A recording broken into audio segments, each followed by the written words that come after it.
Hi friends, ഇത് നമ്മൾ videos കാണാനുള്ള കമൻറ്റുകളാണ്. സംഭവം ഫുൾ നെഗറ്റീവാണ്. പറഞ്ഞു വന്നതല്ല. എൻ്റെ വീഡിയോസ് കാണുന്ന 80% ആൾക്കാർക്കും നാച്ചുറൽ ബോഡി ബിൽഡിങ്ങിനെ കുറിച്ച് ഒരു തേങ്ങ അറിയില്ല. അതാണ് സത്യം. ഇവരൊക്കെ വിചാരം 2 മാസം ജിമ്മിനും പോയി ഉള്ള ബോഡി അടിച്ചിട്ടുണ്ടെങ്കിൽ നല്ല ബോഡി ഞാനും വിചാരിക്കുന്നതാണ്.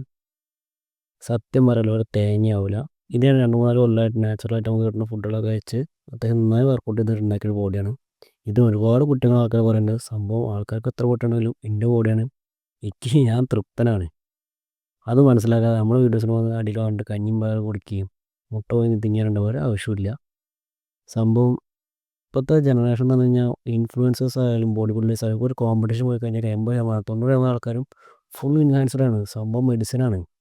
ഇതറിയാതെയാണ് ഈ പോത്താൾ, സോറി അങ്ങനെയല്ല ഉദ്ദേശിച്ച്, സംഭവം ഇതറിയാതെയാണ് ആൾക്കാർ നമ്മളെ ബോഡിയെ കുറ്റം പറയുന്നത്. കാരണം അത് വേറെ ഇത് വേറെ, നാച്ചുറൽ വേറെ ഇൻഹാൻസ്ഡ് വേറെ. കുണ്ടിക്ക് കുത്തിണ്ടാക്കുന്ന മസിലും നാച്ചുറലായിട്ട് ഫുഡ് വെച്ചുണ്ടാക്കുന്ന മസിലും തമ്മിൽ ഒരുപാട് മാറ്റമുണ്ട്. ഇതൊന്നും അറിയാതെ വെറുതെ വന്ന് നമ്മൾ വീഡിയോൻ്റെ ഇടയിൽ കമൻറ്റ് ഇട്ടിട്ട് ഒരു കാര്യമില്ല. ഈ പറഞ്ഞതിനോട് ആർക്കെങ്കിലും എതിരഭിപ്രായം ഉണ്ടെന്നുണ്ടെങ്കിൽ കമൻറ്റ് ഇട്ടാൽ മതി, അതിനുള്ള റിപ്ലൈ ഞാൻ തരാം. സംഭവം നമ്മൾ ഒരുപാട് കഷ്ടപ്പെട്ടുണ്ടാക്കിയാലും കുറച്ച് സങ്കടം ഉണ്ടെങ്കിൽ കുറ്റം പറഞ്ഞേക്കുമ്പോൾ അതുകൊണ്ടാണ് വീഡിയോ ചെയ്തത്. പിന്നെ നമ്മളെ ഡെയിലി വ്ളോഗ് നിർത്തിയിട്ടൊന്നുമില്ല. ഡെയിലി കഞ്ഞിയും ചോറൊക്കെ തന്നെ ഇങ്ങനെയല്ലേ കാണിക്കണേ. അതുകൊണ്ടാണ് ഡെയിലി ചെയ്യാത്തത്. നമ്മൾ 2 ദിവസത്തെ ചെയ്തായിരുന്നു. ഞാൻ ബാക്കി വീഡിയോസ് ചെയ്യണമെന്നൊക്കെ വിചാരിക്കുന്നു. പക്ഷേ ഡെയിലി ഒരേ ഫുഡാണ്, ഒരേ വർക്കൗട്ടാണ്. പിന്നെ ഇപ്പോൾ അങ്ങനെ കാണിക്കേണ്ട ആവശ്യമില്ലല്ലോ. എന്തായാലും വെറൈറ്റി ആയിട്ട് വരികയാണെന്നുണ്ടെങ്കിൽ ഞാൻ ചെയ്യുന്നുണ്ട്. അപ്പോൾ ഇതാണ് ഇപ്പോൾ നമ്മുടെ ബോഡി കണ്ടീഷൻ. അപ്പോൾ ഇത്രയുള്ള വീഡിയോ. അപ്പോൾ ഓക്കെ, ബൈ.